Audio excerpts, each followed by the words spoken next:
I think that soon we are back. I hope everyone can hear me in the Zoom room. I think that technology exceeded our expectations, so to speak, with its specific nitty-gritty. So I'm guessing we have Andy and Maria here, like really on the screen. So I will let myself just introduce both of you, and of course, then the floor is yours. Right, so Andy Best and Maria Pustinen are artists with international careers encompassing sculpture, performance, media, net, and bioart. Maria Pustinen is an artist, cultural commentator, producer, and researcher. She's a PhD candidate at the Academy of Fine Arts, University of the Arts, Helsinki. And Andy Best is an experienced curator, producer, an educator, and is professor of sculpture at the Academy of Fine Arts, University of the Arts, Helsinki, and a PhD candidate in the Department of Media at Aalto University, School of Arts, Design and Architecture. Andy and Maria were amongst the world's first online artists, and during the 1990s created beautiful, provocative, multi-user 3D worlds on the internet. They developed a web-based 3D multi-user community platform, as well as virtual pet and e-learning applications for mobile phones. Now they focus on developing playful, physically engaging installations and public artworks. They have founded Espo Kunsthalle, an initiative to bring critically engaged art to suburban areas, and the Imagining Godzilla artistic residency network platform, using artistic methods to investigate the environmental changes facing the Baltic Sea. Okay, so I mean, this is super exciting. And I mean, I must say that, we've been really, really hoping and looking forward to having the two of you here with us. So we are most honored. And I'm just passing the baton to you. So I know that we are starting with a film. So I will just try to do my, technical nitty-gritty if I can. Okay, thank you very much, Marietta, for the introduction and for inviting us. And it's great to be with you. And even though we can't see the audience, we can hear some chuckles from them. So that's nice to know that there's some life on the other end of the camera. There is. Yeah, good. And apologies that we couldn't be, in person there with Godzilla, but we will tell a bit more about that perhaps at the end of the talk. But as you said, we want to start with a short video. And please note that the video was made about a year ago when I was still working at Aalto. And so it shows there my sort of Aalto credentials rather than my Academy of Fine Arts credentials. As you can see, I'm now sitting in the yard at the new building here. So absolutely. Yeah, welcome to that. Anyway, maybe I try to share and play the video because it makes a good introduction to them.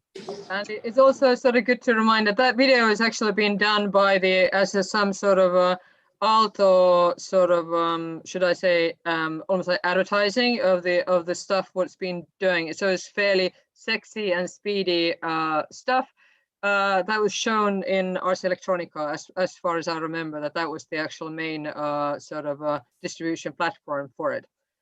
And but let's go for it. Thank you very much again for inviting us. Pleasure to be here with you. Honored.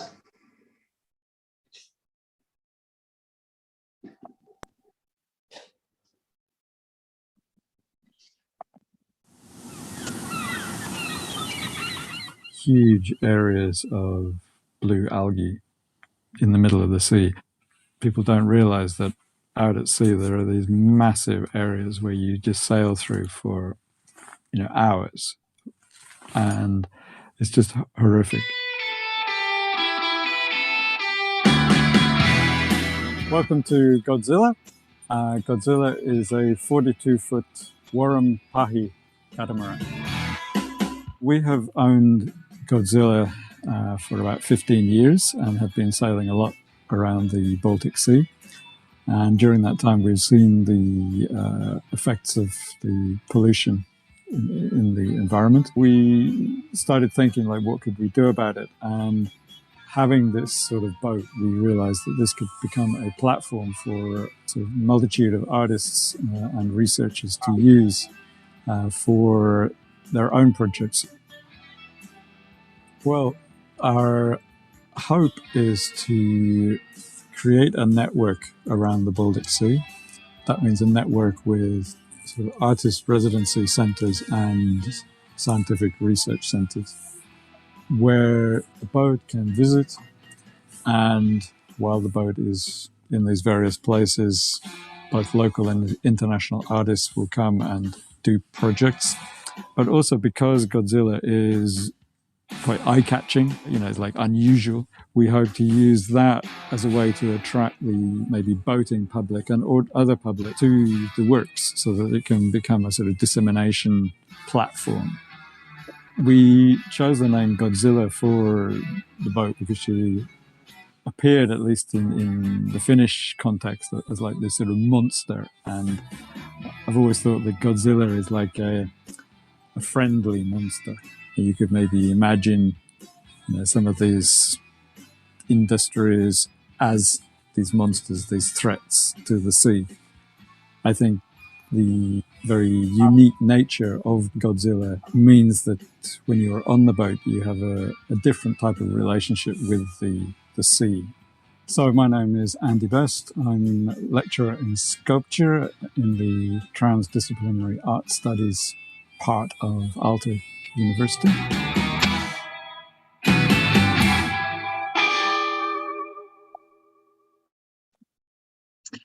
Okay, and now I'm going to share my screen again to put the PowerPoint there.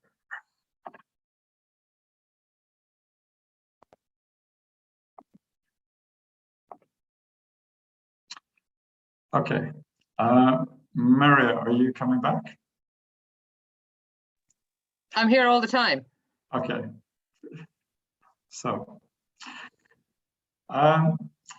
yeah, so I think the video gives a very clear introduction to the boat and our idea.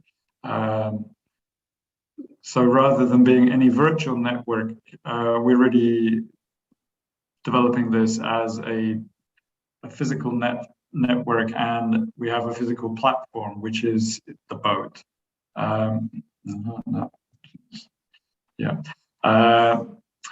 As you can see, there's a lot of space on the deck, and the nature of a sailing catamaran is that it's very stable, but we can also get in very close to the land, explore these marginal areas, really these marine fringes that Marietta was referring to. And the boat also is very eye-catching and unusual, at least in the Baltic context. Andy, I have to sort of add, just to sort of keep you guys sort of awake, that is also this, the type of the boat is known being quite special and characterized by the designer, James Warren, who used to, he basically wanted to design a boat that would be very safe and steady for cross-Atlantic cruising and for particularly ocean cruising. Therefore, it's like there's lots of ropes that are binding these big beams together to the hulls. But the idea is that this is also sort of, should I say, a kind of outcome of the hippie ideas landing in Britain, so that the, James Warren is known for sailing, crossing Atlantic with 6 women who were all his girlfriends. And usually in the boatyard, they were sort of building these boats all naked. And how Andy's then relating to that, he could sort of actually tell that. But as a sort of fun thing, which is very dear to me, when me and Andy had the first real date, before we had any so-called, let's say, physical contact, he laid the sort of drawings of the boat he wanted to build, and that was a bit smaller catamaran. So this thing, when we've been together for about 30 years, it somehow builds up very tightly to our own personal life and experience. And to me, it's also about the sort of cultural crossing and transformation of the relationship. Was I too straightforward? No, it's fine. Some of what you have said is correct and some not. So anyway, as I was saying in the video, and as I suppose many of you know, the Baltic Sea does have these huge areas of algae out in the middle. It really is very eye-opening to sail through like huge areas of this for hours, and because they're away from the coastline, they really don't attract the same attention as a little bit of algae around the archipelagos where it affects people's like summer houses. So a few facts about the Baltic Sea, and I hope I'm not boring you, but these are also some of the reasons why the sea is so affected. It's a big inland sea, and yet the catchment area, so the area of land which drains into the sea, is 4 times larger than the sea itself. Many of the major rivers are, of course, coming through heavily industrialized areas. And because there is a lot of commercial and leisure shipping, and particularly, I would say, these giant cruise ships that we see off the coast of Finland, Sweden. We were visiting Visby in Gotland at the end of August, and there were still all the time these, they call Mein Schiff, these huge German cruise ships coming into Visby. And my understanding is that particularly these cruise ships are refusing to take the services of the harbors, and still are dumping a lot of pollution directly into the sea, because of course it's financially beneficial for them. Of course, there have been a lot of agreements, particularly the Helsinki Commission, there's HELCOM in 2007, where with the aim to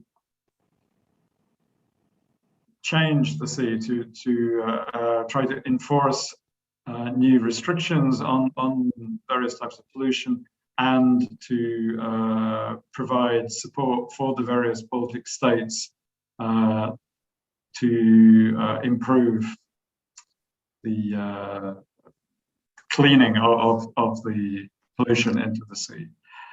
But as we can see, things have been quite slow. I think one of the major forms of progress has been in St. Petersburg and in Russia with the development of new water treatment systems there. But particularly, I think in the, you could say, western part of the Baltic, so Finland, Sweden, Denmark, possibly Germany, the farmers, the agricultural industry is particularly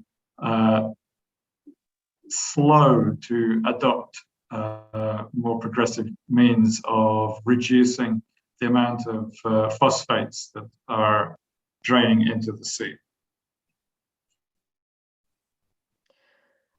If I added something to that, for example, at the moment, the Finnish government is having a sort of internal fight where the Green Party minister from the Green Party, who is in charge of the environmental issues, she is echoing the EU sort of wish that the agriculture should also be given a sort of 29% demand to cut phosphile and the sort of cut the pollution, so that the agricultural industry also in Finland should adopt to the sort of measures to cut. And the agricultural party, the central party in Finland that is holding the, that is looking for the farmers' interest, just refuses to accept any quota. And this is unfortunately been an ongoing situation now for about 40 years. This is at least the Finnish sort of a situation. And the Finnish farming industry is of course affecting the Finnish archipelago a lot. And I sort of wanted to maybe add to Andy's presentation there. If you examine the satellite images of the Baltic Sea, you can clearly see that the worst blue algae flocks are indeed in the sort of open sea area, somewhere from the North Visby to the Åland and South Visby, South Gotland towards like Germany. Those are the areas where it's really the worst. And it's the similar kind of phenomena what's happening in the oceans, where the plastic waste that is dumped into the oceans, that is like sort of all collected into the middle as a pool. And it's like in the middle of the summer when there's like quite still waters, the green algae organizes itself into spiral form. And some of the Finnish sort of politicians are commenting these satellite images as, oh, how fantastically beautiful the nature indeed can be. And there's this sort of weird misconception about what the beauty does consist of. Yes, please. Andy, go on. Yeah, well, we better move on because I think time is gone. Yeah. Anyway, here we show our planned routes for exploring the Baltic with Godzilla. This year, as you can see, we have spent time in the Finnish archipelago, Åland, and then we've been in Gotland working with Baltic Art Center and Lena Lappalute, Lithuanian artist. But in future years, we plan other directions, as you can see, going to the south, to the east, and to the north. Yeah, and here is that. Just to now show you a few of the artists that we have been working with. In 2019, we were based in Helsinki with BioArt Society, and some of you might have already seen some of these presentations, but Till, a sound artist, Eva Makali, a performance artist, very nice Dada-esque underwater poem. As you can see, she needed to use rock to hold herself underwater so she could perform and then try to record the sounds. Tivon Royce, artist currently living in Washington State in the USA. He's doing a lot of work with photogrammetry, but for him, the sort of archipelago is quite different. Usually he's working with more sort of post-industrial spaces. But anyway, he uses the works together with an AI that is trained to develop sort of dystopian science fiction narratives around them. Andy, yeah, I want to sort of mention about, if you put back the Tivon's image, just to sort of say that, as a funny coincidence, because we're very much interested in the geopolitical and historical issues dealing with Baltic Sea and the logistical routing and the military technologies. The Tivon's, we had to cancel one of the Tivon's sort of a filming days because the Putin and Trump met in Helsinki. They had a meeting in Helsinki, and all the drone flying was heavily sanctioned. So Timon was not able to fly the drone that particular day. And so it's quite interesting how the reality penetrates into the art in such a sort of a heavy duty ways. Thank you. Yeah. Yeah, and other people like Gary Markle, who's a fashion designer artist, had working with the Selkie myth.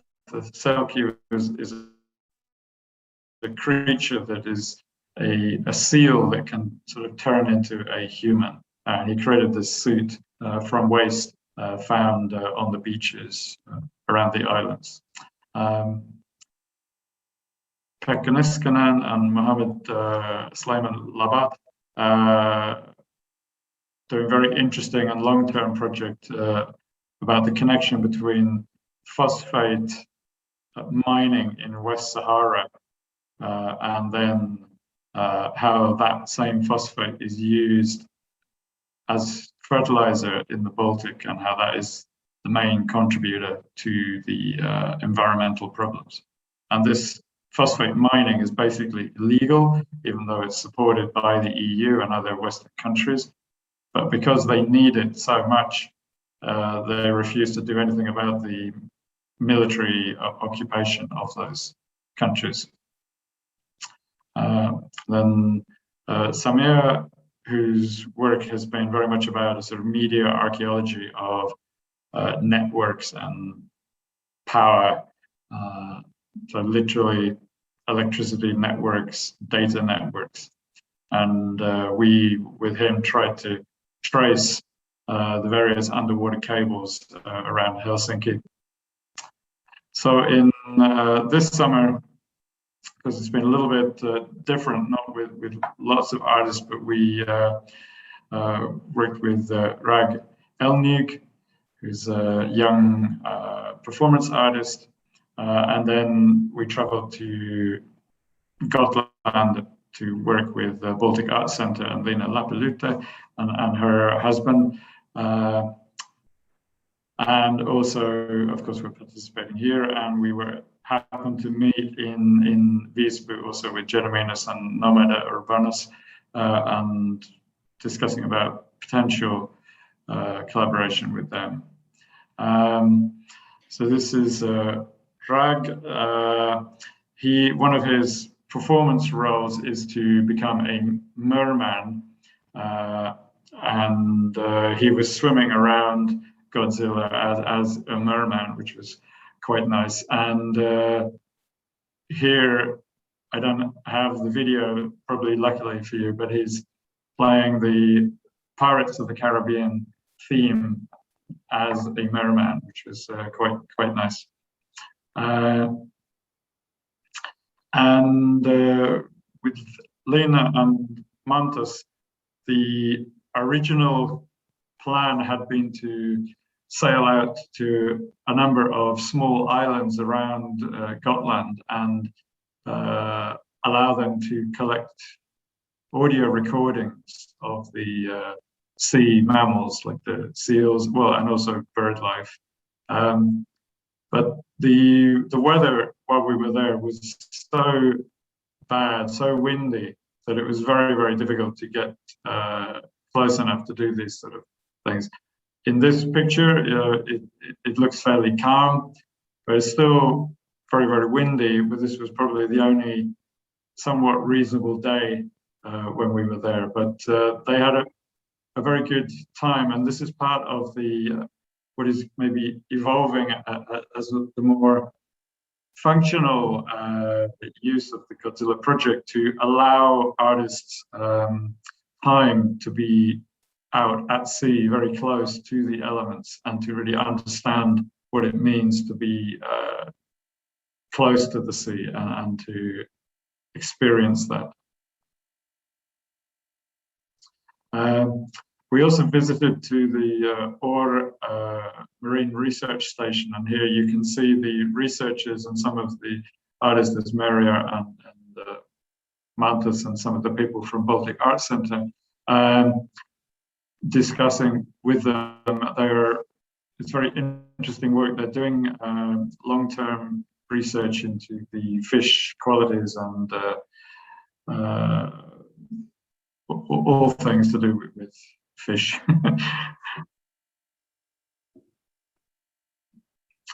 So Maria, do you want to do the sort of conclusions?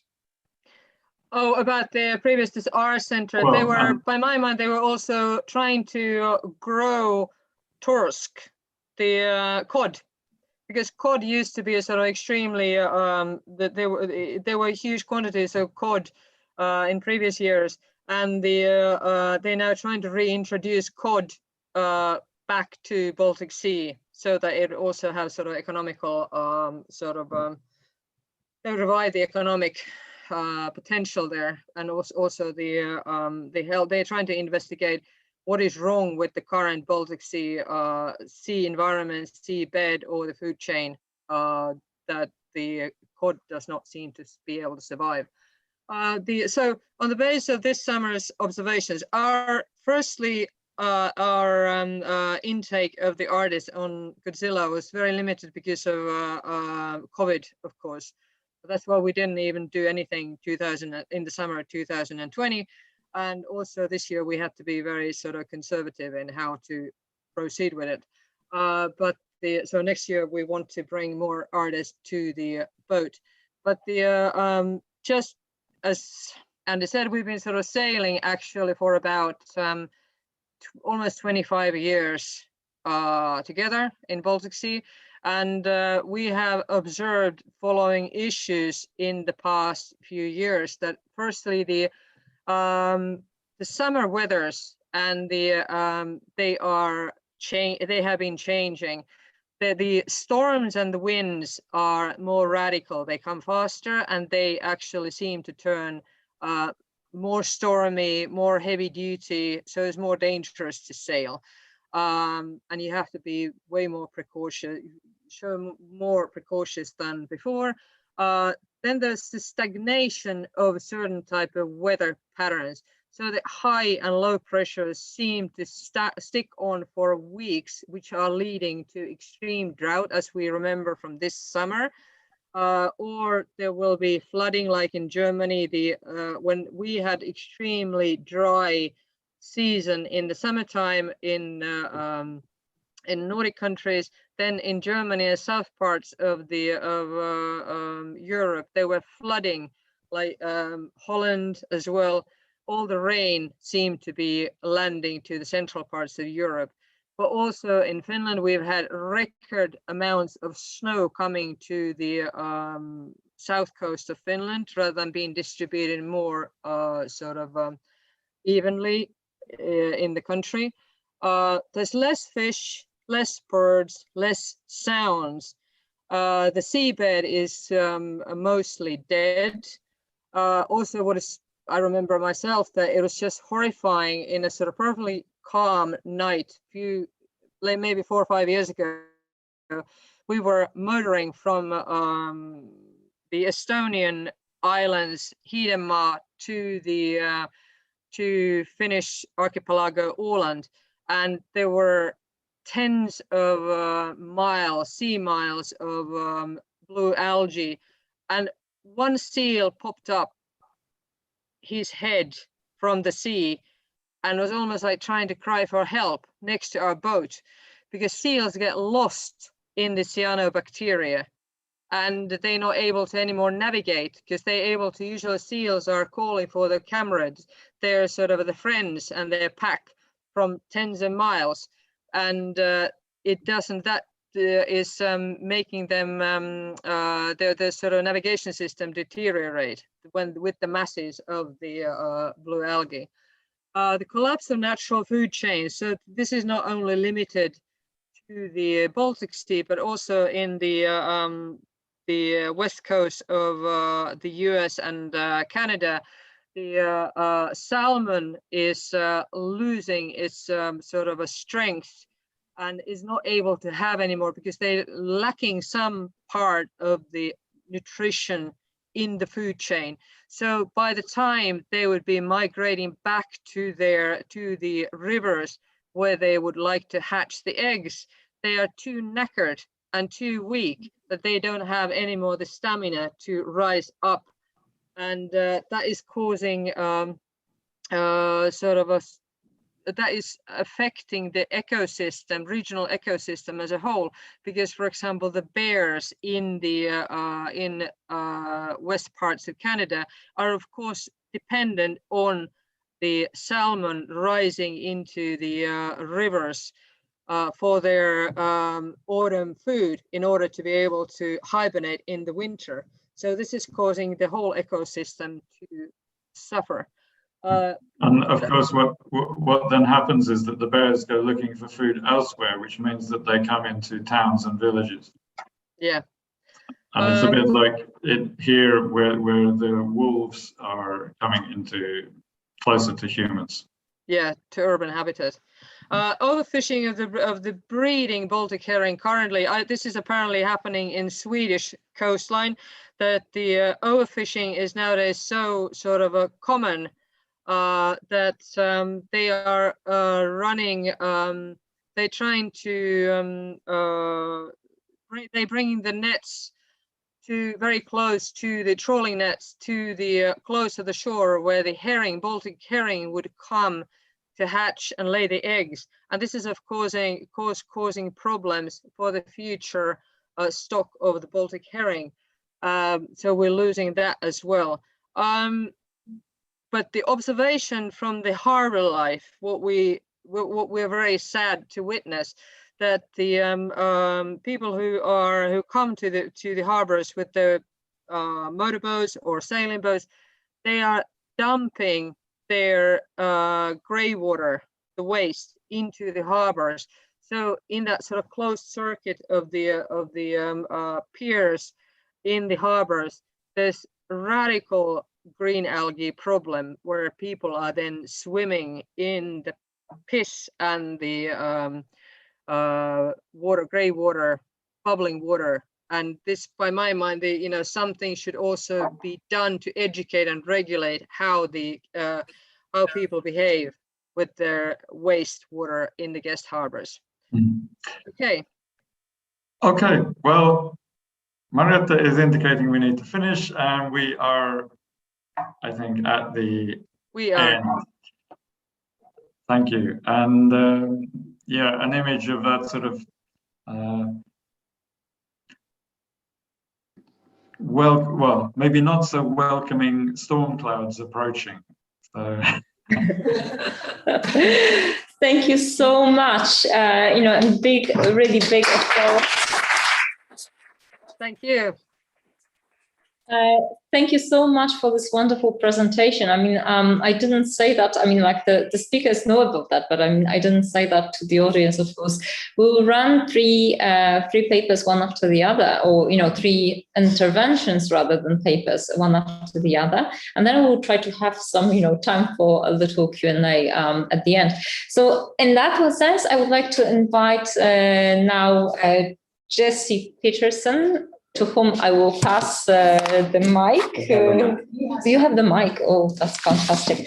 Okay, so I will let myself introduce you, and we'll soon also kind of disappear from the vision. But we should probably first just upload the screen that we want to share, right?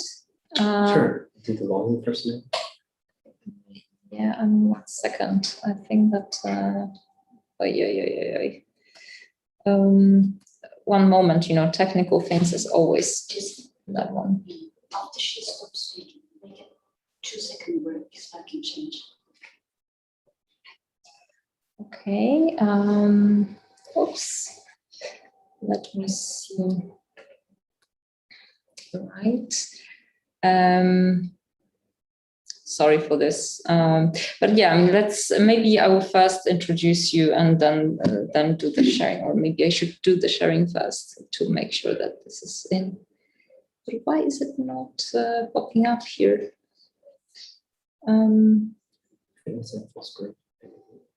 Yeah. Yeah. Probably this, right? Oops, sorry for this. Okay, but okay, you can see this, and I hope that the sound. Wait, I mean, I was going to do an introduction. Yeah. I mean, I just thought that maybe, this might make sense to actually.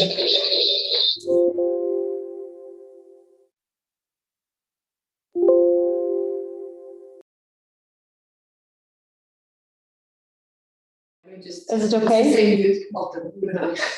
Yeah, but I mean, can you hear? Can people in the chat in the room hear us?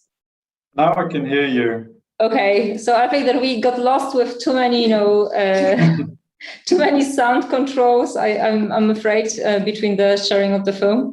Yeah. I mean, can I redo this? I mean, can you all bear with me? So, I mean, I'm sorry, Jesse, about this. So, Jesse Peterson is a postdoctoral researcher at the Swedish University of Agricultural Sciences in Uppsala, Sweden. He researches how people ascribe value, meaning, and purpose to environmental phenomena. His work discusses marine pollution, conservation, digital technologies, and death, and has appeared in peer-reviewed journals, edited collections, literary magazines, and museum exhibits, such as Green Letters, The Discourses of Environmental Collapse, Geohumanities, Terrain.org, Saltfront, and more. He completed his PhD with a focus on environmental humanities in 2020 at KTH Royal Institute of Technology, and I think that, you can access it, open access, right, online. So please do, because I mean, it's a really amazing and exciting piece of work. So I'm passing my baton to you, Jesse, and I'm sorry for all the technical things. I will sit here and, change the microphones.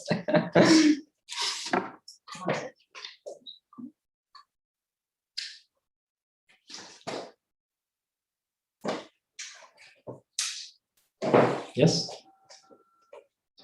Okay. My talk is titled Seeking an Algal Perspective, Exploring Harmful Algae Through an Interview with Nodularia spumigena. As agricultural runoff, wastewater, and other forms of pollution have increased the number and range of microalgae in aquatic environments during the last century, harmful algae have become one kind of algal being. In the time of slime, anthropocentrism, and harmful algal research, feminist philosopher Astrid Schrader looks at environmental science on harmful algal blooms and points out that the human subject remains the only historical actor, while the microbes are assumed to continue to act as they have always done, existing in a fixed relationship to their environment, which they presumably cannot change. Rather than making this assumption, Schrader argues that society must consider algal histories and temporalities in order to grapple with questions such as to whom the ecological transformations of the oceans matter. Assuming that ecological transformations to the oceans matter to more than just people, the following question becomes possible. In what ways do the oceans matter to harmful microalgae? Taking seriously the need for exploring algal historicity in order to explicate different ways that maritime environments come to matter for humans and harmful microalgae, this chapter draws on recorded anecdotes, observations, and approximately 30 years of reporting in the Harmful Algae newsletter. Methodologically, I frame and augment my analysis of these records by employing multi-species arts of attentiveness, which encompasses getting to know another in their intimate particularity and learning to cultivate worlds of mutual flourishing. In addition, this analysis is presented using arts-based data analysis in the form of a dialogic interview. Performing my analysis in this way offers grounds for reflecting on the legitimacy of writing a non-human perspective in order to create a speculative fabulation materialized in fiction and scholarship, which becomes grounded in algal interests. Moreover, it highlights how the making of harmful algae represents unequal relational footings between algae and people and provides means for considering how to reconcile human lives to algal others rather than trying to make algae serve human interests. In sum, this method addresses the conundrum of trying to take on an algal perspective and using it as a lens for understanding algal harm. Luckily for me, algal blooms are quite common in the Baltic Sea, as we just saw, and a day excursion to the Stockholm's outer archipelago provided me opportunity to encounter some cyanobacteria and interview them. There I swam with the blooms, asked them about their past and what they thought about being labeled as harmful. And what I will now present is a record of that interaction.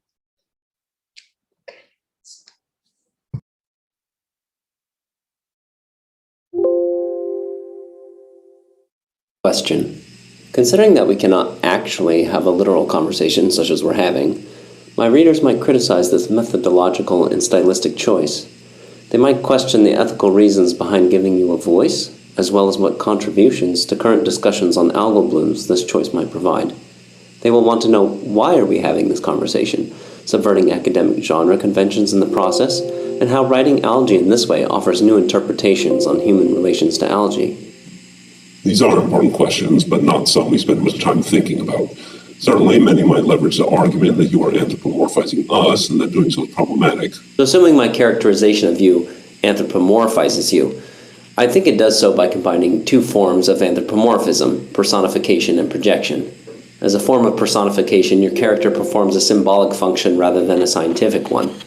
As a limited exercise in projection, I try to remain sensitive to the evolutionary, biological, and ecological context. In many respects, this approach to anthropomorphism cares less about how you respond to environmental stimuli in order to better understand your behavior, as it does in asking you to respond to social stimuli to learn about our relationship to each other. Students, for instance, learn a great deal by anthropomorphizing molecules in disease processes. Its use is even considered a strategy for making science more gender-neutral in science education. In this sense, the act or performance of anthropomorphism is the point, more so than any didactic explanation of it. Well, consider also that making us speak in this way can challenge the assumptions people make about anthropomorphism. Although you have real constraints on what you can imagine and how you make us communicate, you could also leverage evolutionary, posthuman, and material arguments to suggest that there's algal DNA in you. Perhaps you are just an anthropomorphized algal being, and in our encounter here on the shores of this island, we emerged together as storied beings. Many scholars working on animal and plant studies challenge such conceptual boundaries people place around themselves. Indeed, we'd like to point out that the concept of anthropomorphism itself may be merely part of a reductive anthropocentric logic intended to deny us agency and wonder. Instead of anthropomorphizing us, we see you participating in ecofeminist Val Plumwood's call for a radically intentionalizing anti-reduction writing of the world, in which you reinvest with speech, agency, and meaning the silenced ones. Instead of anthropomorphizing us, you are celebrating radical alterity, and in doing so, you're becoming less anthropocentric and perhaps less human, not to debase you or your species, but to celebrate you as animal, to step outside a modernist frame into other cosmological storytelling traditions. Though you may not ever fully understand our and other non-human subjective experiences of life, as philosopher Thomas Nagel has argued, we suggest that many of the attributes you assign to the anthropos might not be so unique, and rather, arguments that emplace the conceptual frame of anthropomorphism around our conversation reveals discomfort with stepping outside a human exceptionalist or anthropocentric perspective. In this sense, hopefully our character in this interview can contribute to making the human as well as the typical academic writing style strange. Yet, I still think some readers will choose to stay with anthropomorphism rather than leave it behind as Plumwood suggests. Certainly. Readers who harbor doubts about rejecting anthropomorphism as a human construct intended to tame and control non-human power might need further assurances. Nevertheless, we sympathize with your effort to go beyond the animal and give our name to your voice and mind, a move that tries to refrain from making us another. As a dialogic method, whether anthropomorphic or not, it gives you the opportunity to say something you haven't yet thought of, maybe even allows you to take on a virtuoso but doomed act of complete empathy and pull yourself into a zoomorphic realm. Additionally, it's one way to mobilize a think with frame and seek to understand us through our own bodily experience. It refuses the anthropocentric inclination to dichotomize humans with nature and opens up space to reconceptualize ethical and moral assumptions about the ways we ought to be treated. By trying to write a collective being, one doesn't have to be beholden to an unadulterated perspective or viewpoint. Whether the readers ought to understand the writing of my character as anthropomorphism, my voice as zoomorphizing your character, or as an exercise outside either of these anthropocentric conceptual frames will perhaps change the interpretation of this text. Well, thank you. I appreciate that. As regards your method, you are inevitably working in translations. You are making us speak based on sources you've read, so what we say is contingent and partial. And to acknowledge this reveals the fabrication of our character, and maybe yours, to your readers. In the imagination and translation, it is unlikely that you can work out the contradictions that will arise, and trying to reconcile them would be a disaster both empirically and stylistically. Which is to say, we are highlighting that all characters speak through their author, another literary device, especially when their languages are incommensurable. In this way, we are a fiction, and what we have to say is fictive, even though we symbolize something very real. Well, let's move on to one of these real concerns. You and other algal species produce toxins, which is one of the ways by which my society deems you harmful. What does it feel like to be described in this way? Well, the committed international effort to studying harmful algae did not materialize until the late 20th century. The International Oceanic Commission of the United Nations Educational, Scientific, and Cultural Organization began to programmatically address harmful algal events by seeking to connect managerial and scientific concerns. In 1993, the study group on the dynamics of algal blooms was recommended to be transformed into a working group on harmful algal blooms. And from previous international conferences, the plan to create a society started in motion.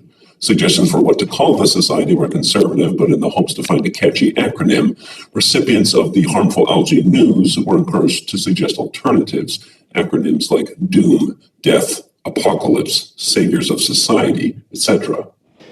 What do you make of these suggestions? To us, these playful acronyms make harmful algal blooms severely harmful, slayers of organisms and environments. It really puts us at odds with each other in the seas in which we thrive. Nevertheless, according to Harmful Algae News, the word harmful was preferred over toxic because it was more general. Doing so left open the possibility to study algal harm as a broader issue than just toxicity. To illustrate, algal blooms are not just harmful plant-like agglomerations weaving toxins. In addition to being poisonous, algae represent ontological and aesthetic concerns as pollutants, as literal waste, wrack, and detritus that litters the ocean. However, such language also marks a perceptual shift wherein blooms no longer feature as the primary research subject. These designations broaden the kinds of harms we could inflict. In many ways, the question as to how algae became harmful seems to have been a result of this institutionalization of algal research focused on the damages inflicted upon human societies. It evidences an intensifying relationship between humans and algal blooms, but one directed exclusively at addressing these harms. Assuredly, our entire brief relationship spanning several centuries describes only an overview of one way by which humans and algae have been drawn closer together. For example, it in no way describes how human activities have contributed to the global increase and spread of harmful algal blooms. Yet it articulates how increased interest, awareness, and monitoring efforts contribute to the making of hazardous times, places, and beings, individually or communally, as much as evolutionary or adaptive strategies undertaken by us and other algae. This change in hazard and harm can be understood as a move from the anecdotal to the quantitative. Harmful Algae News, in particular, illustrates a sustained level of interest at the international level in algal blooms and their toxicity. By consistently reporting on harmful algal blooms throughout the globe, it has helped to solidify the importance for studying and managing harmful algal blooms as a serious economic and ecological threat. The initial fear is that harmful algal blooms research might remain too localized, diluted, repetitive, or divisive does not seem to have fully materialized. I think you've made clear that there's a lot of labor undertaken by persons to render you and other algae species harmful, but doesn't this distract us from the troubling actual harm that algal blooms can cause? It can be difficult, but we need to remind one another that algal blooms also become harmful through perspectival concerns and material matters over with whom or what they interact. For example, humans haven't yet considered whether or not our participation or role in a dramatic flourishing of algal life, not what you call a bloom, constitutes part of our good life. Instead, a bloom is either an economic or ecological catastrophe or a possible tool to stop climate change. This shows how, to you, we are hazardous for seas, but saviors for the atmosphere. Even our toxins depend upon a kind of relational interaction in order to be demarcated as harmful. From what I know, as of 2015, over 100 products of cyanobacteria are recognized, which are toxic to animals, including humans, and to plants. Even though these toxins are not often fatal to humans, many toxic effects are socially, medically, and economically significant for us, such as paralytic shellfish poisoning, diuretic shellfish poisoning, amnesic shellfish poisoning, ciguatera, and ichthyotoxins, or fish-killing toxins. These toxins have varied effects, functioning as neurotoxins, hepatotoxins, or dermatoxins. Toxins can thus represent threats when emitted from algal blooms, but also when chemically synthesized. Yes, but by nature of their impartial and limited capacities and applications, they also can be non-reactive or beneficial for some. One of the algal neurotoxins, saxitoxin, for example, was synthesized and stockpiled by the USA military and CIA for its detrimental effects on humans. In contrast, other toxins, such as domoic acid, a particularly dangerous neurotoxin, and one implicated in the deaths of sea lions, and canic acid, have been suggested to be well suited for killing intestinal parasites within human digestive tracts. A survey from 2018 reveals 34 toxin groups, 6 of which harm humans, 3 of which irritate human skin and respiratory function, 4 of which do not cause harm to humans and aquatic organisms, 7 of which kill fish, and 14 of which effects are unknown. Our toxins represent a wide range of possibility. The majority of toxins found most recently are those which kill fish but have not been proven to harm people. Toxins can be stable and do not necessarily disappear immediately after a bloom. Many cannot be boiled out of the water. And no research has produced definitive longitudinal studies on the effects of ingesting small amounts of toxins emitted from algae. As you can see, although the dose and the timing help to make the poison, so do the users and the environments. Well, doesn't all this make you even more potentially hazardous in a way? You pointed out that ecological concerns may be one way to define you as harmful. The very presence of algal blooms implies a sign of an unhealthy, dangerous sea. Hence, an outcome of the institutionalization of harmful algae research seeks to make the seas less hospitable to you. In other words, we label you as harmful and therefore wish to contain your flourishing in the seas either by attempting to maintain it as more oligotrophic than eutrophic or by other means. Is this ecologic vision a threat to you? Your guess is as good as ours, for it would be a mistake to assume that our increases in time and space is good for us. We don't know the long-term effects this will have on our abilities to thrive. More concretely, as one species of algae, what's good for us is not necessarily good for another. We are as different from each other as you are from bats or lizards. That said, it seems like algae such as us can only contribute to the human ecological imagination through our presence. In your visions of outer space, we usually contribute positively by sustaining you or by making atmospheres breathable on other planets. But unfortunately, on Earth, we tend to be maligned. Because a sea replete with algae almost always is dystopic, we mourn that your ecological vision of a healthy sea accommodates some algae but not others. As floating slime, cyanobacteria can affect whitecaps, waves, turbidity levels, and ripples in the sea. In the Gulf of Finland, algal blooms have used gels and fibers to increase net growth and protect each other from grazers. We transform our environment just like you do.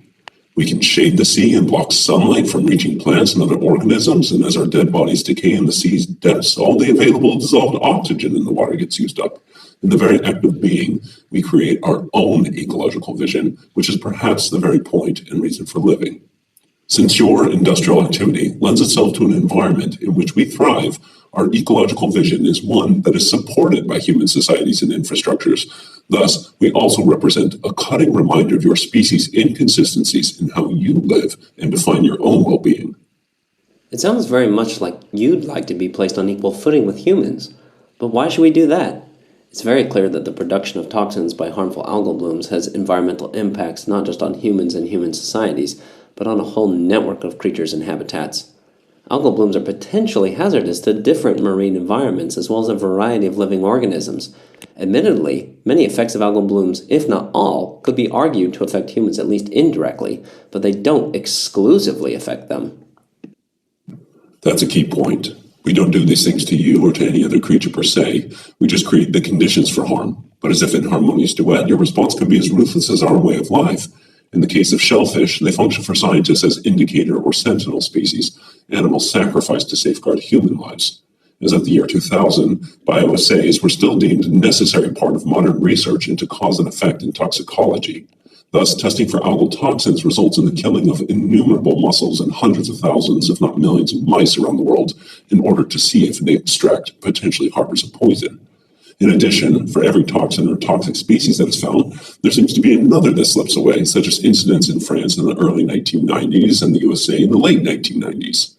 The next toxic algae around the corner does not necessarily fit a predictable linear and static model, but rather a dynamic temporal evolutionary dimension. As the editors of the first issue of Harmful Algae News articulate, the virulence of harmful algal blooms is likely to be exalted as man's demands on coastal zones intensify, and species which at present are harmless may in the future cause problems. Harmful algal blooms inhabit a present stretching into the future, where the link between humans and algae shape one another, possibly pushing one or the other species to become harmful to each other, as well as other innocent bystanders. In each and every respect, your experts act as jury and executioner. It's not that humans ought to treat us necessarily as equals, due to the fact that we vie with each other over certain spaces and times and species in the seas. Maybe you should not.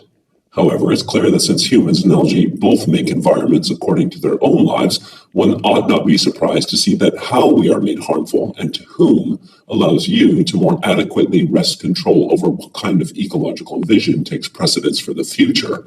You impose your vision upon us. That sounds like we won't come to any kind of mutual agreement about what to do next.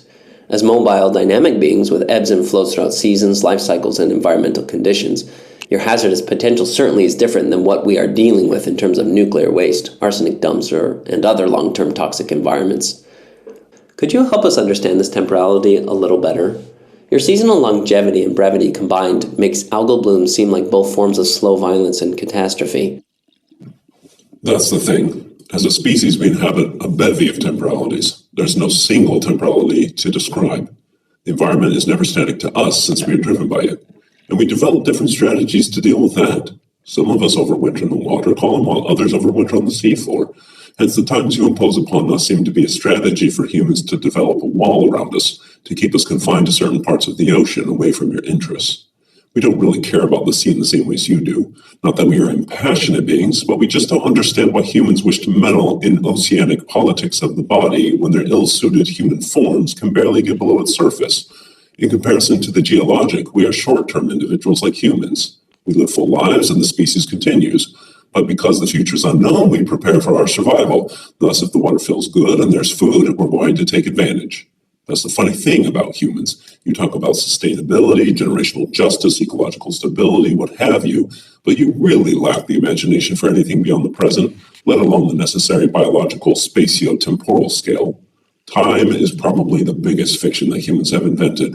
Certainly, the lifespan of a single person generally lasts much longer than ours, but your potential for adapting to a generational, let alone species-centric outlook seems laughable.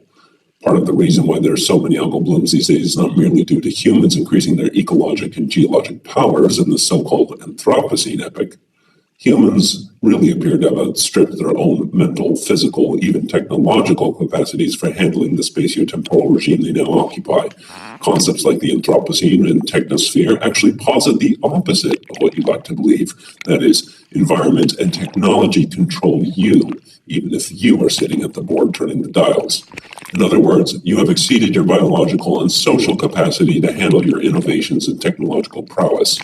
You're a very ingenious species, but still too dumb to recognize that what makes you special will make many humans, other animals, plants, and habitats suffer tremendously. That sounds provocative to me, because I hear that as an argument against many important trends in humanities-based research, such as concerns related to deep time, posthumanism, and the more than human. This interview is a case in point. Forgive me for being rude and asking you to say what might seem obvious, but why ought people care about what you think? Can people reconcile their perspectives to accommodate yours, a being which, in its struggles, impedes and damages certain human-driven industries and visions of nature? In short, why should humans care about algae if they're going to harm us? To worry that we are harmful ought to incite you to think about the harms that humans permit and incur upon us and other beings. In other words, the point in all this is to provide a space for reflection for you, not for us. We do what we do. By making this the focal point of your story as an entity with expertise, whatever that may be, you shift the narrative. The story is no longer entirely about what you do to us or how we cause you problems. We suddenly have breathing room to acknowledge that our harmfulness results from the immense amount of labor you put into your sensorial interpretation of our seasonal routines, as well as your categorization of algae in space and time. For us, we would as readily spur you on to continue reshaping the seas for our benefit. The dividing wedge between us is that our actions merge with yours, exposing the incompatibility of what you desire from watery environments with what you do to them. The harms we present to you rely upon harms you enact. As with domesticated animals and pesticide-resistant superbugs, our connections and clashes in the seas will determine whether we become foe or friend. For now, we see no end to your surface and submarine interests. Can we stop you? No, but maybe other humans can act on our behalf. Maybe you might explode your own narrow frames. We know that you can't even take care of your own kind, so why us? Why now?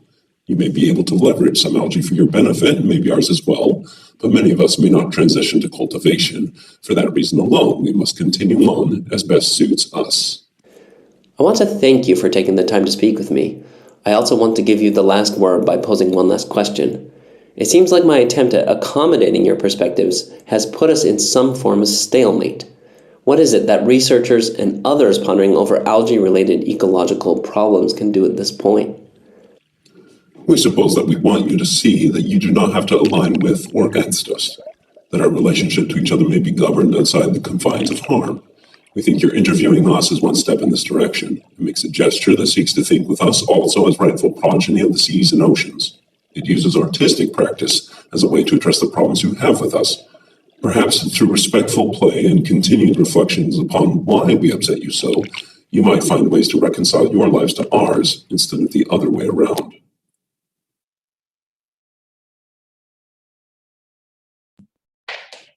Thank you so much, Justy. Yeah, really. Now I'm just checking if things are kind of working around here. Caroline, I would like to invite you here. I mean, I will of course disappear from here pretty soon, meaning that I will be just sitting as your kind of tech person, but yeah, and then I can sit maybe on. Yeah, exactly. That's what I mean. So, I mean, I would just let myself to introduce Caroline, who is a curator and prospective PhD student in gender studies at Linköping University, and her curatorial work explores interdisciplinary processes and collaborations across the fields of contemporary art, science fiction, ecology, technology, and feminism. As curator at Bonniers Konsthall, in Stockholm, she has been working with artists from the globe over. Recent exhibitions including cosmological arrows, journeys through inner and outer space, and new materialism. So very warm welcome, Caroline, and let us just do the technical stuff, of course. And it's set up here, so let's see. Yes, and of course we are on the first slide, and this, and I do hope that everyone can see this, right, and also hear us. Okay, so just arrows. And yeah, thank you so much. So thank you so much, Marietta. And from this seaside of Ornö, I will take you on a brief curatorial journey where a series of artworks will tell stories of aquatic and terrestrial spaces. In a movement between land and water, across human and more than human worlds, these artistic imaginaries will guide us through past and future landscapes. But first, if you like, settle in and start with a deep breath.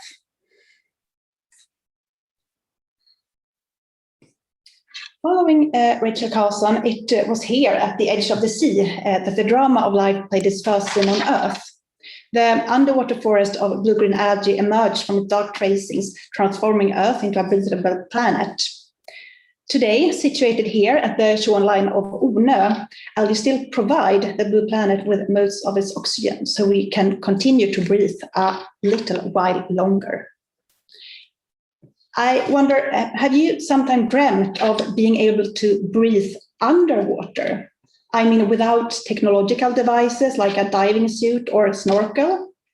Very much like the sharers of Shora, depicted in the feminist science fiction novel A Door into Ocean by writer and biologist Jon Slonczewski.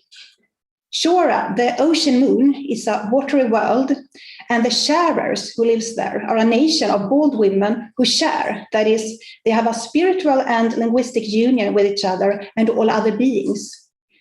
Treating all equally, they practice non-violence and embrace non-hierarchical perspectives at the edge of the sea, because we are what you see. We share all things. Boldness accentuated her long oval face. Or if I swim in the sea, does the sea swim in me? Now, I bring with me the world building of Slonczewski and the sharing from Shora in the carrier bag of another world builder, science fiction writer Ursula Le Guin, to see how we humans, from the perspective of contemporary art, can learn a practice of care, curiosity, and non-violence when thinking with low-trophic creatures. As a way to connect with the category of visual art and its potential to formulate oceanic and low-trophic imaginaries, I turn to Donna Haraway's five-parted SF figure. According to Haraway, SF is not mainly a genre of literature or film, but a method of tracing that is both practice and process. Here, in dialogue with Haraway, the SF model tracing is located on Earth and not in space, more specifically at the seaside in the waters with macroalgae, mussels, and all their kin. I will briefly speak about 3 pieces where artists engage with the low-trophic as concept, method, and material, where the infield research and situated practices gets articulated through installation, performance, film, and of course, site-specific work. Ingela Irman, she imagines how it is to actually be an algae. The duo cooking sections is working with a low-trophic as nutritious food and building material. In a film installation, Tull Johannesen and Marilyn Diekman gives visual legacy to algae and to brackish waters. These artists share a bodily experience of low-trophic life that goes beyond the single-sided way of seeing the sea at a vertical eye level. Instead, they are challenging these stereotypes of the sea that from an art historical perspective has been amplified by an romanticized and anthropocentric view on nature with, for example, these paintings by Markus Larsson and William Turner, depicting storms, shipwrecks, and battles at the surface of the water, and not considering all the rich and magnificent life beneath. I recently read a great article by Elizabeth Delore and Jana Flores about the sea in Caribbean art, where they write that the element of water allows for a kind of merger with non-human others that is comforting rather than terrifying, and I very much do agree on this. So now let's start with Ingela Irman and the green algae Ulva intestinalis, also known as gutweed or grass kelp. It's a softly lumpy and turbulent green algae that is common in small bodies of water, so-called rock pools by the sea. And this algae is also very good and nutritious to eat. So with the power of imagination, Ingela Irman weaved together personal experiences of being a human in a human's body with getting to know other life forms, such as seaweed, but also giant mussels or otters. Making in-field research at the seaside of the Baltic Sea, Ingela Irman embodies a situated natural practice, sensing the long rhythms of earth and sea, reminiscent of how Rachel Carson in The Edge of the Sea is writing. She writes, like the sea itself, the shore fascinates us who return to it, the place of our dim ancestral beginnings. In the recurrent rhythms of tide and surf, and in the varied life of tide lines, there is the obvious attraction of movement and change and beauty. There is also, I am convinced, a deeper fascination born of inner meaning and significance, which I think is very related to Ingela Irman's work. In her work, A Great Seaweed Day, that was first presented at the exhibition Weather Report Forecasting Future at the Nordic Pavilion at the Venice Biennale in 2019, she departs in this work from her stomach that she sees as a both sore and tender point where flows of energy converge and also emotions. Irman says, when I lay my hand on my belly, I can feel it rise and fall as I breathe.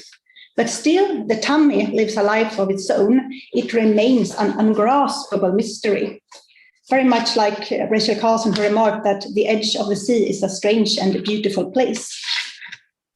Inside Irman's stomach, and for that matter in the stomachs of all humans, there are intestines linking the human body to bodies of water where the Ulva intestinalis grows.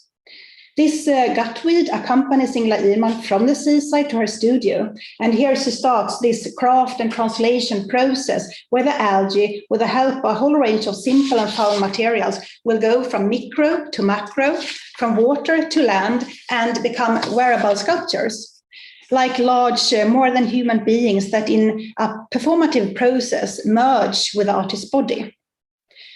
Eventually, these sculptures are a bit too big to be carried around, and they make the artist's body disappear behind the network of large green tentacles. In a conversation I had with Ingela Irman recently, she explains that when dressed in the Gutweed costume, she becomes something else. And we can see she's on this slippery path that can give access to an embodied knowledge towards queer and watery becomings. So here I wanted to bring forward 3 artistic visualizations of the brown algae called a phyllum, often also called sea lace or mermaid's fishing line. It grows along the Swedish coast, but these visualizations, they are from British waters. First, we see a newspaper that is a work by Ingela Irman, and it's called Seavidsbladet. Here, Irman connects the word seaweed to the place Seved in Malmö, where the artist lived and worked at the time. And this newspaper, it was distributed to the local neighborhood, but also in conjunction with her exhibition in Venice. The algae on the front page of Seavidsbladet connects Irman's body with the bodies of 2 female pioneers. First of all, Margaret Getty, who in the 19th century recovered in Hastings after 7 tiring pregnancies. Through spending time at the seaside, Getty started a lifelong journey, getting to know all the fascinating life inhabiting the place. And the algae she collected and dried was compiled in albums called the British Seaweeds.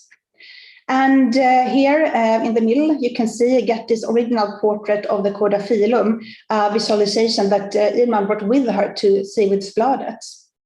And Margaret Getty, she often ended her diary notes with a great seaweed day in capital letters, which also gave name to Irman's work that I previously discussed. So on the other side, you see a visualization made by Anna Atkins, also on the Cordaphyllum, and this is from around 1853. She was a pioneer in photography and worked with cyanotopy, one of the earliest photographic techniques. And this is a cameraless photography that gets its color from a chemical process involving iron ions. And by placing wet algae collected during long beach walks directly on light-sensitive paper, Atkins created imprints of the algae against a blue background. And blue is also the characteristic color of the cyanotopy, often also called blueprint, that in a visual sense symbolically also returns the Cordaphyllum to its watery belonging. So through this mode of method of tracing, Ingela Irman's algal immersions and bodily experiences make me think about Astrid Janimani's, who has argued that water extends embodiment in time, body to body to body. Water in this sense is facilitative and directed towards the becoming of other bodies. And this work, A Great Seaweed Day, Laminaria Digitalis, is also part of her Ingela Irman's work. So first, you see the sculptural installation by Ingela Irman, and then an image of the algae from the amazing Tångbloggen, which I think we will hear more about tomorrow from Lena Kautsky. And here we have the kräker, or Fucillaria lubricalis, first of all in Ingela Irman's sculptural large-scale installation, and then the algae in its original setting. But now, let's turn our gaze to the Scottish waters, where actually both Irman and Getty have spent time, and think together with the special practitioners cooking sections at the Isle of Skye. This duo consists of Alon Schwabe and Dana Fernandez-Pascual, who in their interdisciplinary work bridge visual art, ecology, architecture, and geopolitics. Through in-field research, they make site-specific interventions at the seaside, posing questions of how humans can eat, be, and live in relation to ongoing climate alterations. Thinking with the low-trophic zone, cooking sections have since 2015 been running a body of work called Climavo on tidal zones, where they investigate how to adapt our food diet and food infrastructure to new human-made seasons. Here, they are proposing Climavo as a form of eating following climatic transformations. Because as we know, science has already exhibited how land, soils and waters are hardly pressed by agriculture, and with the rising temperatures, land will be increasingly hard to farm. So at the seaside of the Isle of Skye, cooking sections have established a site-specific installation that each day at high tide works as an underwater oyster table to activate filter feeders in the polluted shores of the island. At low tide, the structure merges above the sea and functions as a dining table for humans with tastings of low-trophic ingredients that clean the water by breathing, seaweeds like kelp and dulse, bivalves like oysters and mussels. The aim is very much to gather cross-disciplinary knowledge and challenge the ways in which open net salmon farms are clearing the seabed, creating dead zones at the Scottish coast and beyond, and not the least to visualize how salmon farming constitutes a rather cruel method of growing food where fish in the cages suffer from various diseases, sea lice and more. Situated at Skye, cooking sections have created a recipe book together with restaurant chefs, food producers, apprentices from local schools that showcase climate-friendly dishes such as seaweed sourdough, gutweed salad, and crispy dulse tofu, where they are working with intertidal ingredients that respond to the new ecological challenges of the Scottish waters. Through their research-based practice, cooking sections are working with concrete hands-on methods that works for transformation in society, with history, the contemporary and the future is very much part of the same question, something that makes me think about what Karen Barrett described as the ethical entanglement of past, present, future. So as situated knowledges, to speak with Donna Haraway, cooking sections bring forward new cultural imaginaries based on alternative aquacultures, and in this way contribute to society's environmental transition into climate and species-aware practices. This is an image from a performance lecture that cooking sections made at Bonniers Konsthall in 2019. And from Bonniers Konsthall, we've been engaged in a long-term project with the cooking sections that will culminate in a large-scale exhibition opening in August 2022. Cooking sections just opened this Tuesday, the Turner Prize exhibition at the Herbert Art Gallery and Museum in Coventry, since they are one of the Turner Prize nominees this year. And for this very exhibition, they have collaborated with 21 museum restaurants across the UK that have removed farmed salmon from their menus and instead introduced climavore dishes instead.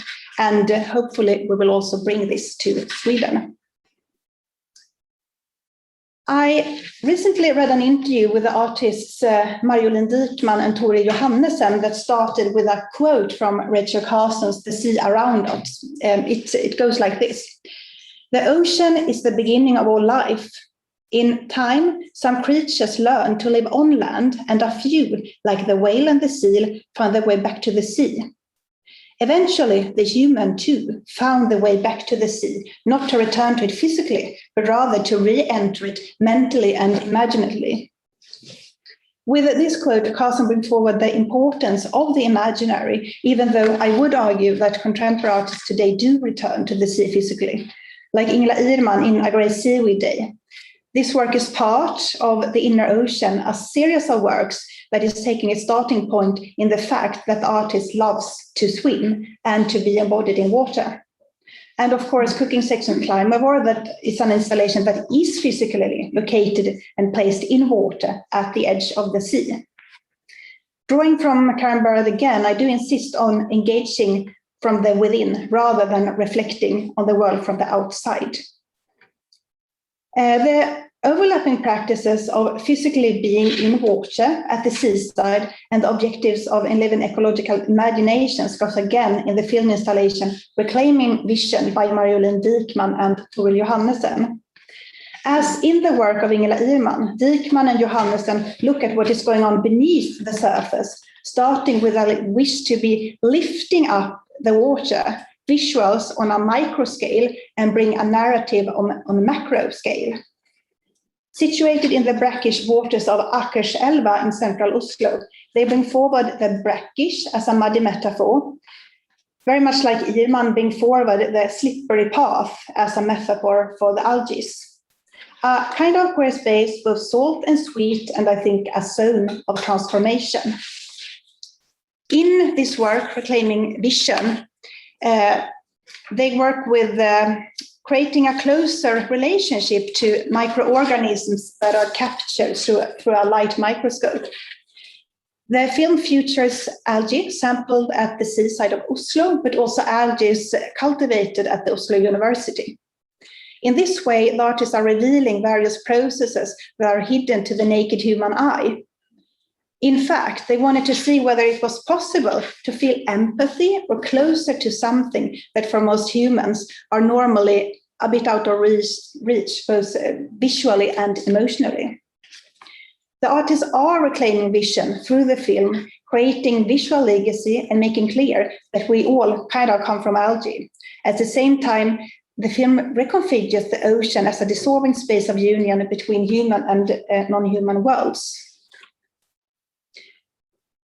As a curator, thinking through these artworks, I have now tried to bring forward a feeling of embodiment and immersion between human and algal bodies.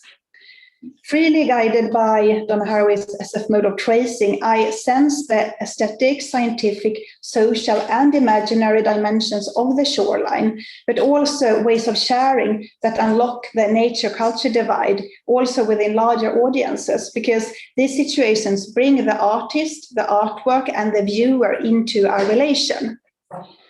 After all, these artworks are visual multispecies assemblages that show an intimacy with the sea. And from this specific position, we may learn new ways of appreciating and caring for the seaside, and I think also new ways for how to reimagine the world. I will finish this presentation with a quote from Adoring the Ocean. So feel free to take a last deep breath and kind of imagine your own immersion with the seaside. I have the seaside of Ornö here to my right. You are sitting in the seaweed of Shora, and you're watching the moon and its arcs of reflection in the water, and together we are singing a song and sharing a song with the sea. Door of ocean, heart of sky, lips that pressed together lie. Flute of hornshell, lift in hand, sing for those who dwell on land. Thank you.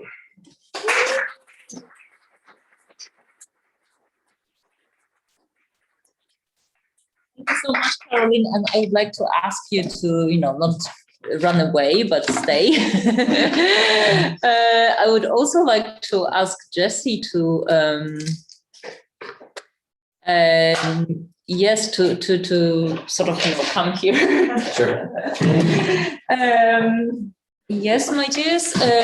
Right. So I think that then we have. Let me just see what we see on the screen, and let me play around with the view.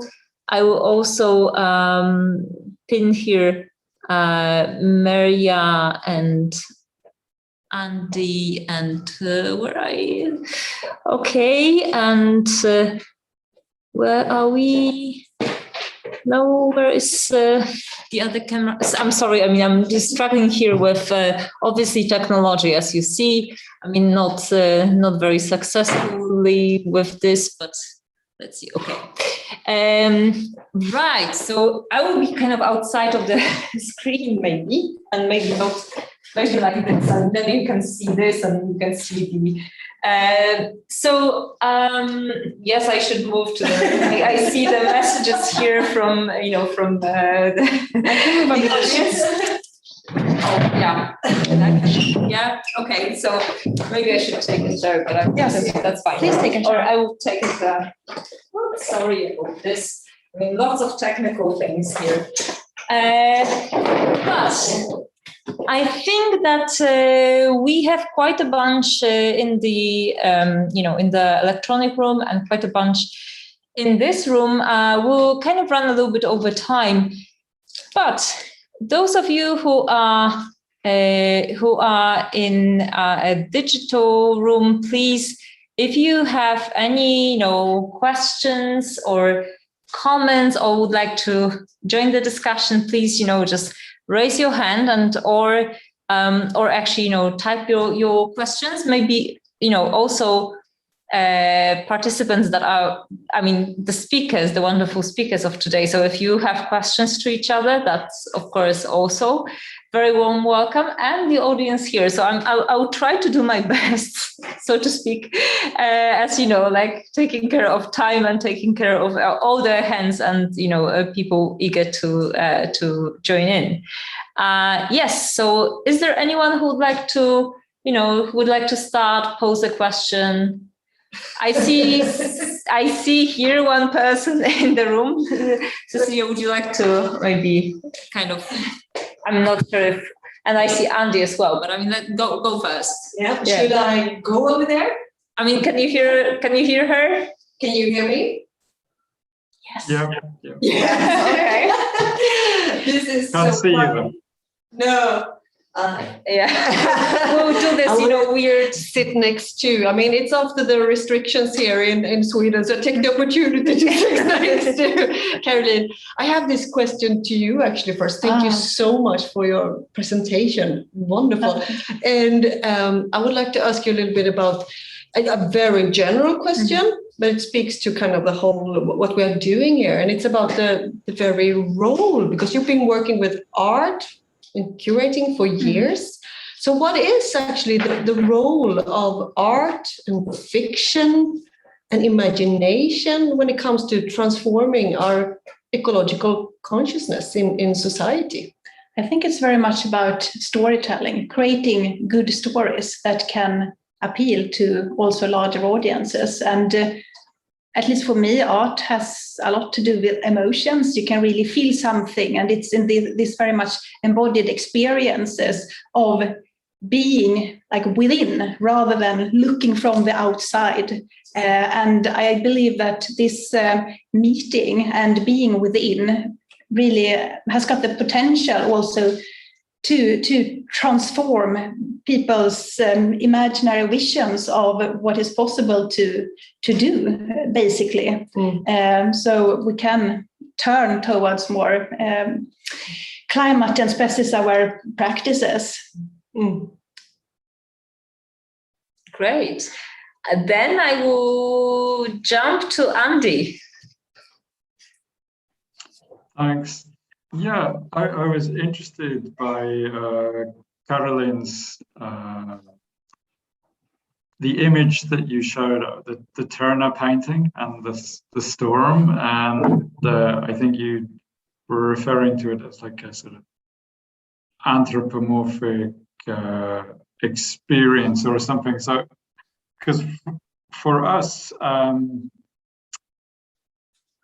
being on the boat, and particularly this year when we have faced very, very strong storms, and really, if you like, confronting this,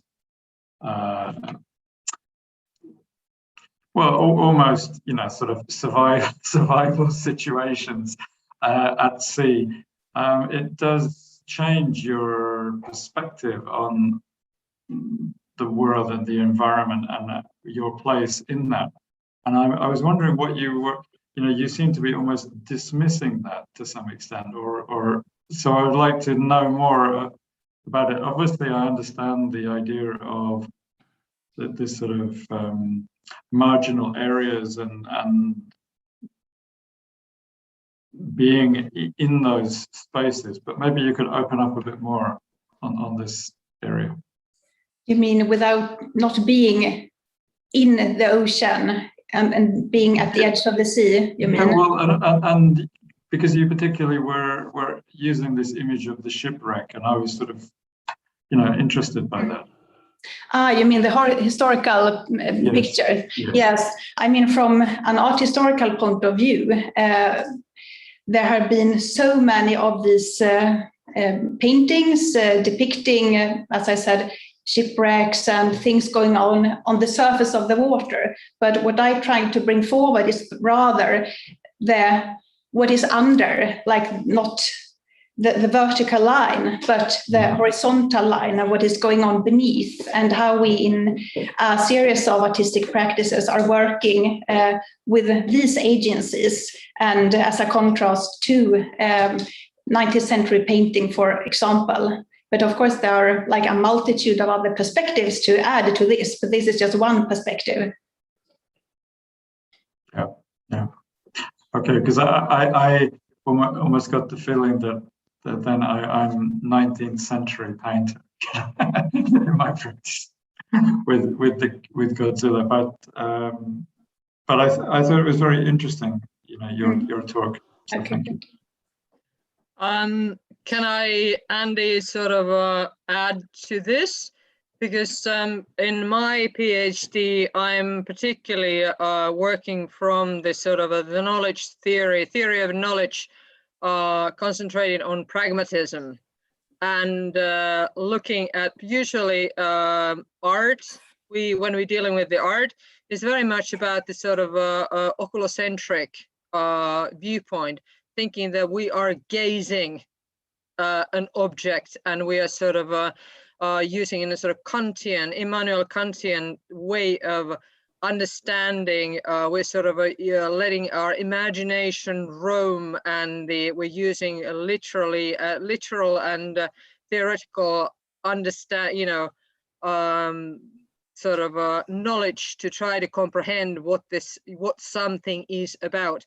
And when I'm talking about the pragmatism and the type of the artworks, what me and Andy have been doing over the past 20 years is much more shifting to the sort of whole body experience. And this issue of being in the boat, on the mercy of the wind, storm, you have some technical instruments what you can use, like the navigator and the chart plotter, solar panels and stuff, but mainly it is about your boat and the sea, and then your somehow ability to trust yourself, your own partner, but mostly just to endure. And then you actually understand when you're in the midst of the storm, you're soaking wet. You and your partner, me and Andy, when we were sailing from Gotland to Sandhamn, we were soaking wet, and we're both about to collapse with the sleep and getting very cold. And we could have died if bad luck happened. And or the situation had continued for a bit longer. You actually also understand that you're so much at the mercy of your own abilities, of the endurance, your physical sort of, you're quite feeble there. And what I'm trying to maybe say is a whole body sensory and mental experience. It's not just about the voyeurism or looking at the picture or narrating. You stop narrating, you just and only try to survive. And this, by my mind, is something what we maybe as contemporary people, it's so easy to sort of be brought along with the, and be extremely academically removed from the actual existential battle, or the with the elements. And with the sea, it's just so huge, so enormous, and the strength is, it easily just wipes you off.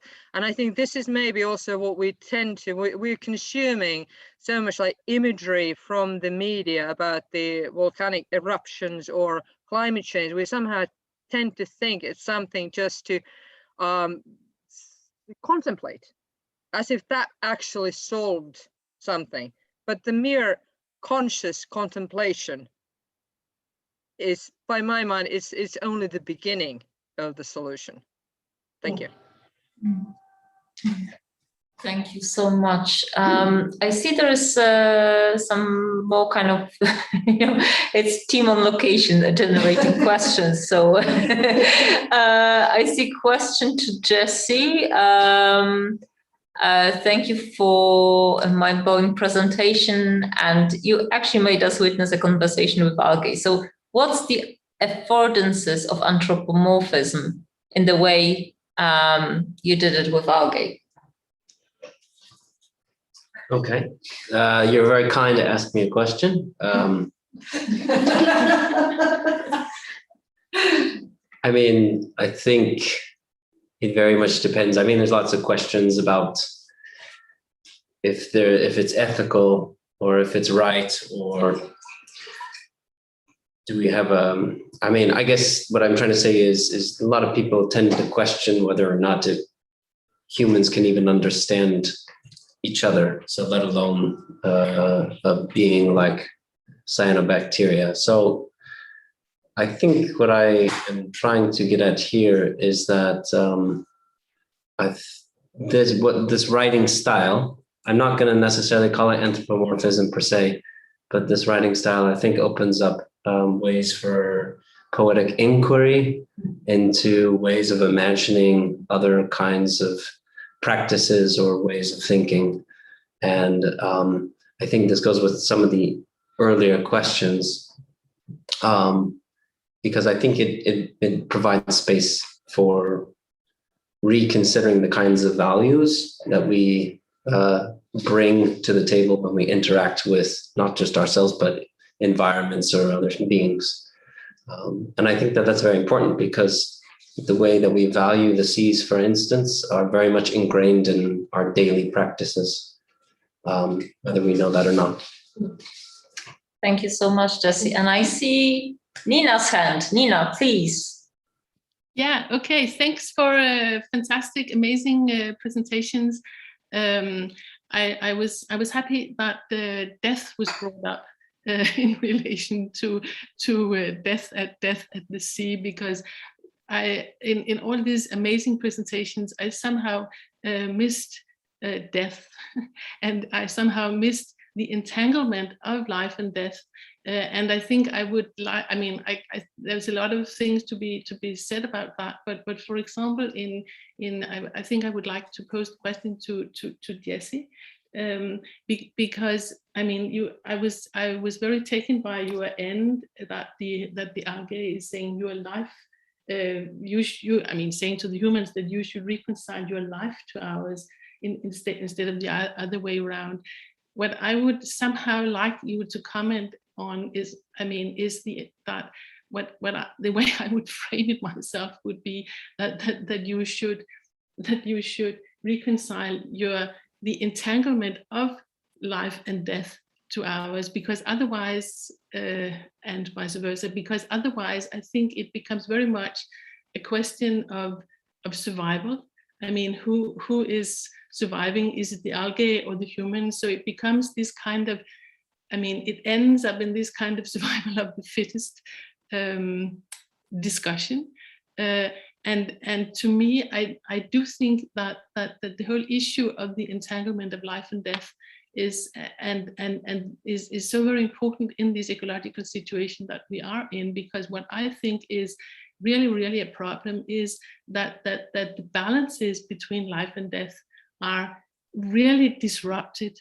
And I think that algae has been living here for 150 million years on Earth, and there has been anoxic events and a lot of things, but these balances have never been threatened in the way they are now due to, I mean, human-induced work. So therefore, I really think that it's important to somehow think death into this and the entanglement of life and death. So yeah, question specifically to the way you ended, Jesse.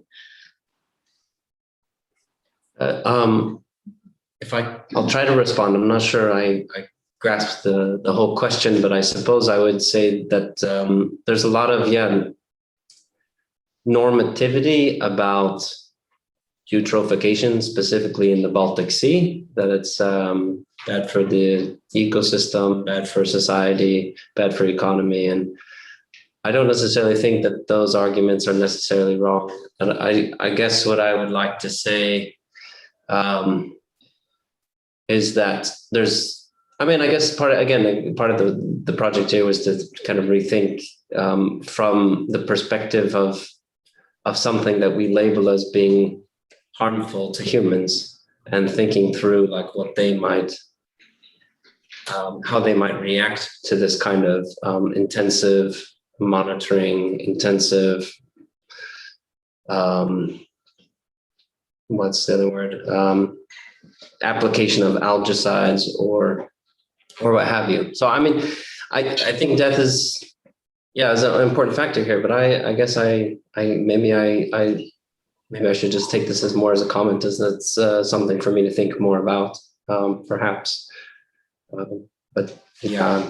I mean, I think it was an amazing discussion, but it was just that I somehow missed these issues around the entanglement of life and death, and the ways in which these are also brought out of balance. And I think that the whole issue of harmful is also about that it's, I mean, threatening the lives of humans, and the algae is then responding that, I mean, within that framework. But I would like also to hear this issue about the entanglement of life and death, and the ways in which I really think that this entanglement has become enormously unbalanced, and that's the problem.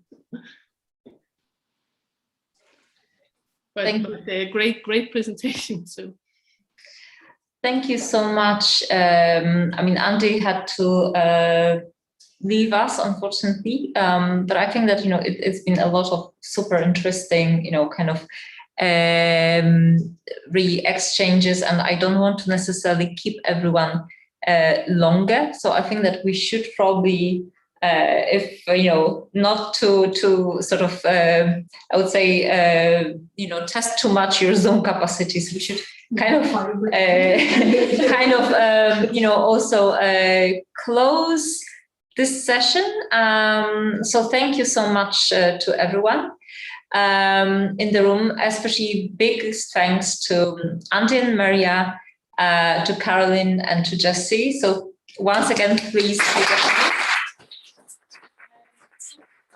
I also do hope that we'll kind of continue those conversations, because we reconvene with the Southern Network members actually very soon. So hopefully we can, you know, just have a very, you know, very kind of laid back meeting, and with everyone else during the keynote with Professor Stacey Alaimo. So thank you so much, and see you very soon in another meeting room, actually on Zoom. Take care. Thank you. Bye-bye.